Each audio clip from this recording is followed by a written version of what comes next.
अस्सलामुअलैकुम दोस्तों, मैं हूं अली हमज़ा और आप देख रहे हैं मेरा यूट्यूब और फेसबुक पेज। दोस्तों, ये पाकिस्तान तरीके इंसाफ के एक MNA हैं जनाब मोहतरम नदीम कुरैशी साहब। ये किसी टॉपिक पे बात कर रहे हैं। आपका ये टॉपिक को सुनना बहुत ज़रूरी है। आप इस वीडियो को वॉच कीजिए, इसके बाद इस वीडियो के तनाज़ुर में मज़ीद बात करेंगे। तो सबसे पहले इस वीडियो को आप ज़रा गौर से सुनिए और वो जो अल्फाज इस्तेमाल कर रहे हैं, जो वो मैसेज देना चाह रहे हैं, उस मैसेज को ज़रा सा गौर से सुनिएगा। उसके बाद इस वीडियो के तनाज़ुर में मज़ीद बात होगी। हमें जो खोड़ो साहब ने जितने ताने दिए, एक तो इमरान खान साहब के हवाले से विशाल कोर्ट की मैं अर्ज करूंगा, ये जरा अब्दुल कादिर पटेल साहब को भी सुना करें और शर्जील मेमन साहब को भी सुना करें।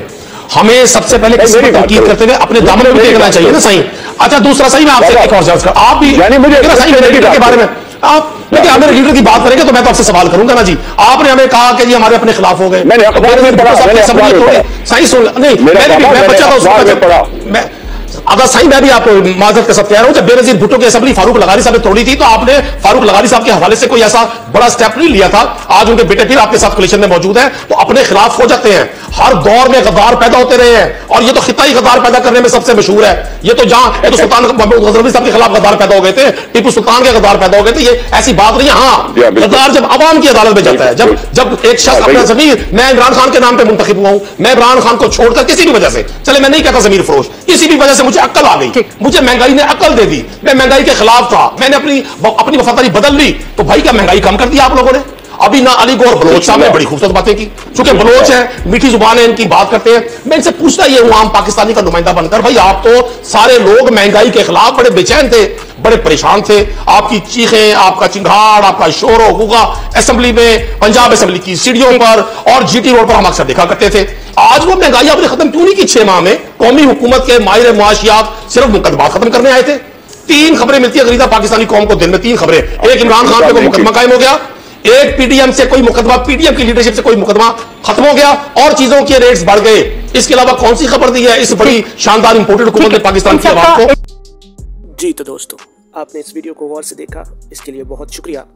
अब आपको मैं जिस नुक्ते पे लेके जाना चाहता हूँ, जो मैं मैसेज आप तक पहुँचाना चाहता हूँ, वो ये है कि किसी भी कौम को किस्मत बदलने के कोई ज़्यादा मौके नहीं मिलते। कुछ ऐसे मौके होते हैं जिनको मिल जाने के बाद कौम को सोचना पड़ता है कि अब इस मौके को ज़ाया करना है या इस मौके को थोड़ा सा वक्त देना है। मैं इमरान खान साहब के दौर में जाता हूँ। बेशक महंगाई थी, मुल्क में थोड़ा सा था मसला, ये इशू था, लेकिन आवाम ने इस चीज़ को अंडरस्टैंड करने की कोशिश नहीं की कि ये जो मसले इमरान खान साहब की गवर्नमेंट फेस कर रही है, ये उनके पैदा किए हुए नहीं थे। पाकिस्तान पिछले 70 साल से इसी कश्मकश में चलता आ रहा था, कर्जे ले रहा था, उसी पे मुल्क चल रहा था। हर जो हुकूमत बनती थी 5 साल का वक्त उसको मिलता था, उसके बाद दोबारा उसको मौका नहीं दिया गया। इसकी वजह यह थी कि अवाम बहुत जल्द चीज़ों से बदजन हो जाती है। इमरान खान साहब के मामले में भी यही सब हुआ, लेकिन आप लोगों को ये चीज़ का एहसास करना चाहिए था इमरान खान साहब की लीडरशिप में और इससे पहले जो माजी में हुक्मरान आए उनकी लीडरशिप में एक बेसिक फ़र्क था। वो फ़र्क ये था कि वो लोग अपने मुफाद के लिए इस पाकिस्तान पे रूल कर रहे थे। वो अपनी जायदादों को बढ़ाने के लिए, अपने बच्चों के रोशन मुस्तकबिल के लिए वो पाकिस्तान जैसे मुल्क पे हुक्मरानी कर रहे थे कि अपने बच्चों का मुस्तकबिल महफूज कर सकें, और वो उन्होंने करके भी दिखाया। आपकी नज़रों के सामने है। जरदारी साहब कहाँ के कहाँ अपने बच्चे का मुस्तकबिल सेव कर गए। उसके बाद ये शरीफ फैमिली है, इनके बच्चों के मुस्तकबिल आपके सामने ही हैं। पूरी दुनिया भी ख़त्म हो जाए तो इनके पास पैसा ख़त्म होने वाला नहीं, उन्होंने अपनी लाइफ सेव कर ली। लेकिन आपको इमरान खान साहब के मामले में ये चीज़ का एहसास करना चाहिए था कि उनकी लीडरशिप बहरानों में घिरी हुई ज़रूर है, लेकिन वो मुल्क कौम के साथ मुखलस थे। वो पाकिस्तान के ख़जाने की हिफाजत करने वाले थे। आप लोगों को उनकी ज़ात को इन चोरों के साथ कंपेयर हरगिज़ नहीं करना चाहिए था। उनको मज़ीद वक्त देना चाहिए था। यहाँ पे मैं आपको मिसाल दूंगा तुर्की की। रजब तैयब एर्दोगान, देखिए आप, उनकी कौम को जब समझ आई कि ये एक ईमानदार लीडर है, बेशक ये 5 साल में कौम को उस जगह पर नहीं लेके जा सका, लेकिन ये ज़रूरी नहीं कि जिसको हम चुन के लाएंगे हम वो ले जाएगा। उनको उसी लीडर पे एतमाद था और उन्होंने उसको 10 साल दिए और आज उस कौम को, उस मुल्क को आप देख सकते हैं वो किस जगह पे है। पाकिस्तान का निज़ाम भी ऐसा ऐसा सेटल हो रहा था, चीज़ें बेहतरी की तरफ जा रही थी, अच्छे इशारे मसूल हो रहे थे, लेकिन हमारी आवाम ने सब्र नहीं किया। इन चोरों के बहकावे में आके आए रोज़ कुछ ना कुछ तादाद, ज़्यादा नहीं, कुछ ना कुछ तादाद सड़कों पे मौजूद रहती थी। कभी मरियम नवाज के लॉन्ग मार्च की सूरत में, कभी बिलावल जरदारी के लॉन्ग मार्च की सूरत में, कभी मौलाना फजल रहमान के लॉन्ग मार्च की सूरत में। बेशक तादाद ज़्यादा नहीं थी, लेकिन मुल्क में एक अफरा तफरी तो इन लोगों ने फैला के रखी थी। आवाम को ये चीज़ समझनी चाहिए थी कि ये लोग अपने सर्वाइव की जंग लड़ रहे थे, इन पे हाथ पड़ चुके थे, इनके ऊपर शिकंजे कस दिए गए थे, इनके पैसे बाहर आने वाले थे कि आवाम इस चीज़ को नहीं समझ पाई, और वही महंगाई की चक्की में पिसने वाली आवाम इस चीज़ को समझने से कासर होगी कि ये जो लोग हैं, ये जो भेड़िए, ये इनको अपने मफाद के लिए इस्तेमाल कर रहे हैं। तो अब आप क्या गौर कर सकते हैं इस चीज़ पे कि पाकिस्तान इमरान खान की हुकूमत जाने के बाद कुछ बेहतरी की तरफ आया?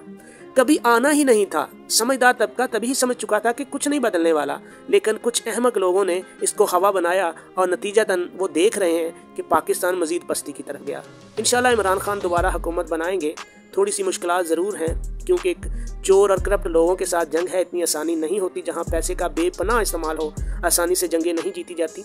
वो इंशाल्लाह आएंगे ज़रूर। तो मेरी रिक्वेस्ट है आवाम से कि उनको सब्र के साथ टाइम दीजिएगा। ये मुल्क वो ही बेहतर कर सकते हैं जो मुल्क के ख़जाने की हिफाजत करना जानते हों।